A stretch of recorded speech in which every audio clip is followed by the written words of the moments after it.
You didn't hear that here. Who we kidding? I knew Luke way back in the day. You know. But they said no, so that's how the whole thing happened. But initially, I wasn't even going to record, but no. Worked out all right. And you're still all these years. All these years. I mean, you're still. I'm getting so old. Do you need me to help It you? does suck.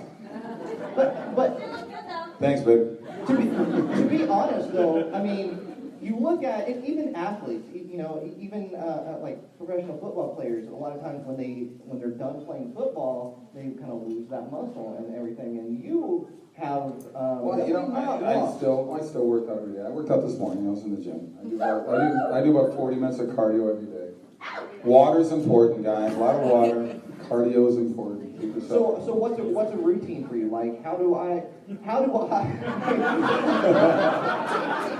I want to be Hercules. How do I become Hercules? So it was 1998. We're on a year got a woo. I like that.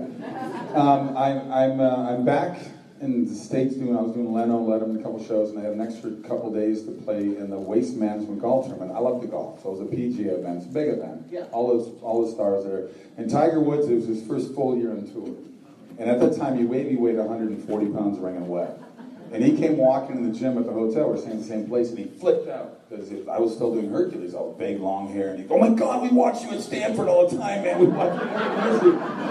So I showed him my workout. So I take full credit for bulking Tiger up.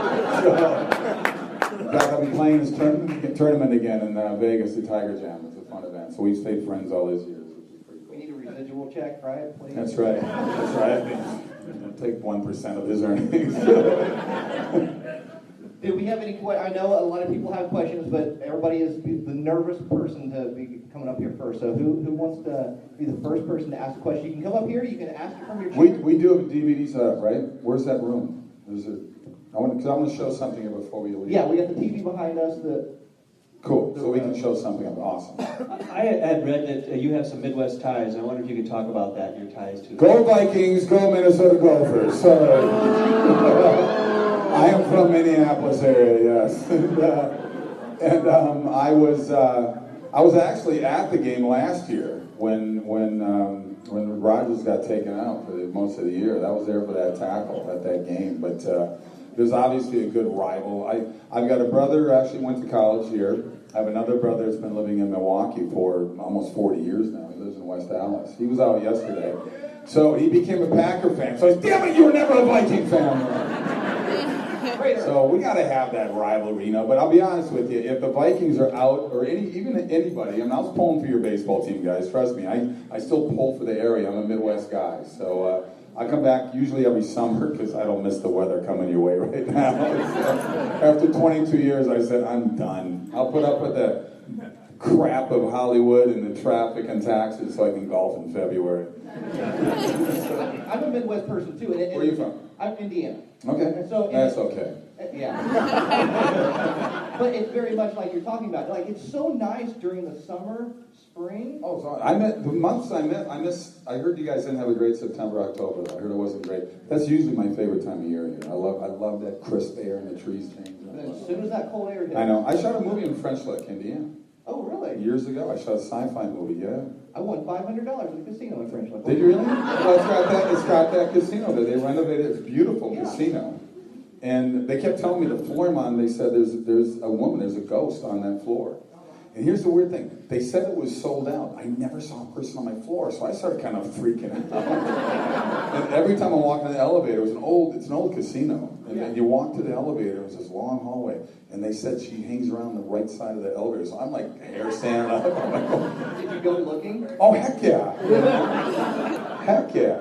That'd be kind of cool, actually. We need you on Ghost Adventures. So, anyway, go ahead, sir.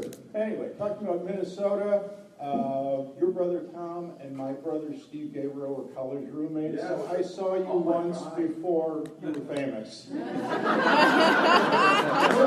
I got to tell you, Sorbo's not a real usual name. It's not very common. It's a Norwegian name, but my mother's maiden name is Thompson, which is very obviously common. And when Hercules started, My brother, at the time, he used to be a teacher and a wrestling coach at St. John's Military Academy in Delafield. And then he became a bartender for a while. I got tired of that, so he became a bartender for a while. And he was working at the bar. And Hercules was going, that's my brother. They're going, oh, bull, that's not your brother. Because he's, I'm 6'3", he's 5'8". So, and they hate that. He hates that. But it's so funny, they wouldn't believe it. They wouldn't believe it for a while. So those guys were funny. They went to college together up in Fargo Moorhead, Concordia College. Yeah. He was so funny. I remember I had a really cheap car. I'm not going to even name the brand. And I couldn't get it going one day. And Steve opens up my the hood to look at it. He goes, "Oh my God, no wonder it doesn't work. There's no motor in here." It's like a Flintstone car. So it was pretty funny. But yeah, he was just here yesterday. I took him out to dinner last night. Had a nice time. They drove in, him and his son. Which is pretty cool. Where did you go to eat? It's at, what's the hotel? Is it State Line or something? It's in a really nice hotel here. No. Edgewater? Does that sound right? Yeah. There's a restaurant, like a steak restaurant, fish restaurant in there. Steakhouse. Really nice. It was good. So they recommended it. Of course, I had to pay for it, but still. it's all good. I imagine you with a huge just steak right in front of you. I did. Next question, right here. I remember watching you when I was a child. I had it on VHS. I feel so old. But anyways. Stop with the age stuff. Okay? Do you remember VHS? Oh my God. I remember, there was a comedian talking about that. She bends over, she goes, "Gather around, children, I'm going to tell you something they used to call the landline." You know what I'm talking about? She's very funny. It was a Netflix original. Yes, the landline. Or the internet where you have to plug in and you have to get off the phone. Yeah. Or you get disconnected. Scary times. You've Got Mail. Still a very good movie, by the way, Tom Hanks. Anyway, was there a question? You just want to make fun of my age? Obviously, we're making fun of ours, but... But anyways, my question was that how did you start on your acting career?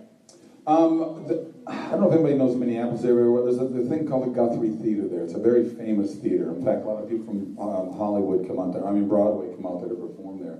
A lot of people don't know Minneapolis has more theater per capita than New York City does. They really support the arts there. And I was 11 years old. We went there to see a play. It was The Merchant of Venice. It was, Shakespeare. I didn't know what the hell they were saying. But I was mesmerized by the actors on stage. And on the way home, my mom said, "So what do you think?" And I said, "Yeah, I think I'm going to be an actor." And she goes, "That's nice, dear." But I was a jock too. I played a lot of football, basketball, and baseball, and we make fun of the people in the drama department. I fell in those cliques. And take me back to high school. Sorry. No, even the burnouts and the nerds liked me because I was a nice guy to everybody. I'd sing "Smoking in the Boys' Room" in the locker room with all the burnouts in there. But that sort of stuck with me, and it wasn't until I got to college that I really started going after it. Double major, marketing and advertising, but I had a minor in drama. And, got hooked on it big time. Then I moved to LA. Everybody's an actor in LA, so it was easy to find classes and places to go and hang out. And because whenever I heard Hollywood Nights by Bob Seger, I think of me. Because I met a girl out there right away who was like definitely one of these girls that knows the Hollywood way. And she just ate me up and spit me out, And I was like, oh man, is this what's going to be like out here? But no, it was always there. The dream was always there. My goal was to get on Johnny Carson. I loved Johnny Carson. He's the last of the great. He's late night host now. I'm sorry.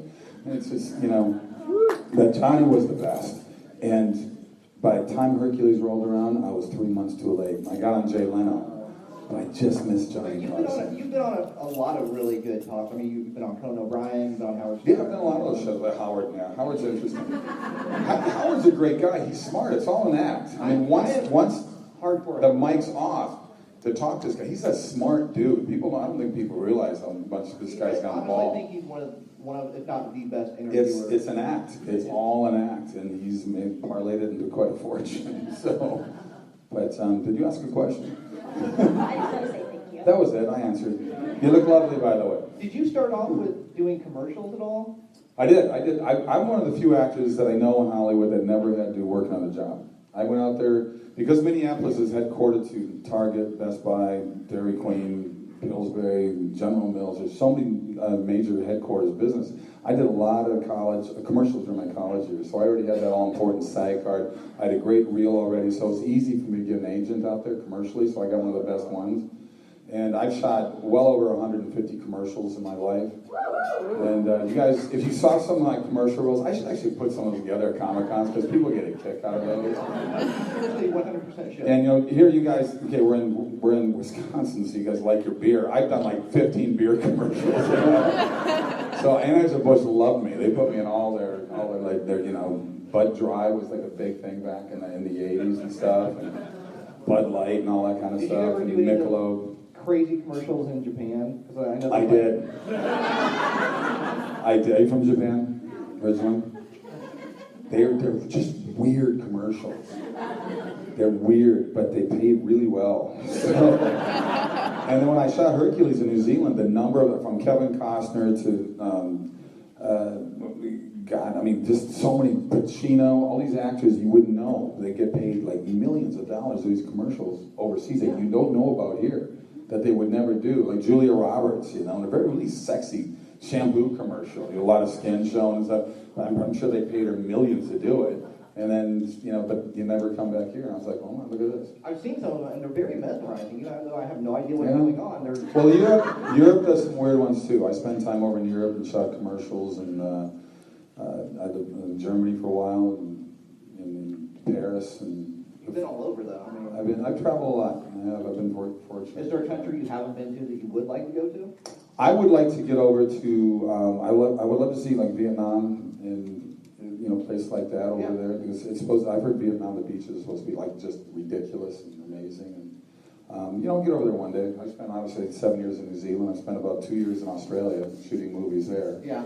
And they're great, you know, they're beautiful countries. So I think the more you travel, the more you like to travel. Mm-hmm. Yeah. You know, I travel a lot. So I agree with you.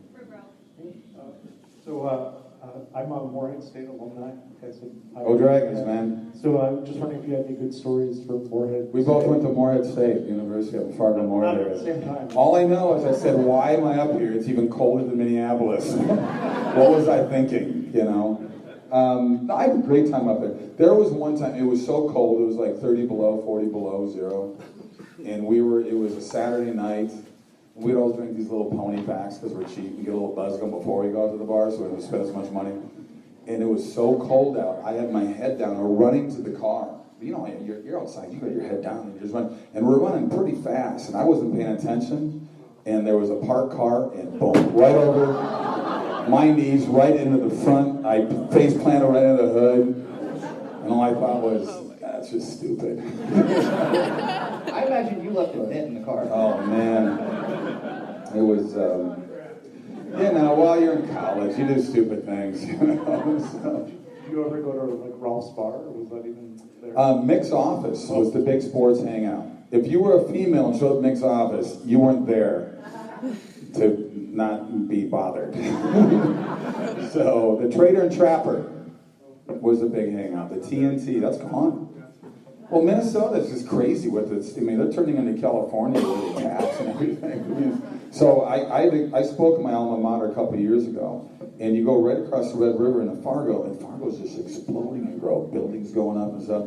And then half the stuff that I used to hang out with in Moorhead were all closed down and gone. And I said, this isn't good. Well, they said, screw it, we'll go to North Dakota. Oh, you can yell, we'll figure it out. Go for it. Go ahead. Do you enjoy your career?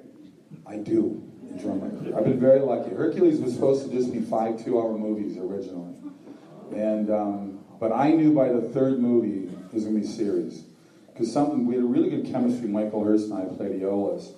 And there was something happened in a scene, and the crew just started cracking up, and we started cracking up, and I said to Michael, just on the side, I said, I bet you they make this a series. We're going to hear they're going to make this a series. And I talked to my manager about a week later and told her that. And she flipped, oh, who told you that? I said, no one. I said, Beverly, I just think it's going to be a series. A couple weeks later, they said, after the 5th movie, you're just going to stay here. We're going to go right into a series. So it's pretty cool. So thank you for the fans of that, because that really started the career going. That was, I mean, without that, I wouldn't have gotten Andromeda. And I just finished my 59th movie. I'm about to start my 60th. I leave in a week for I leave for Florida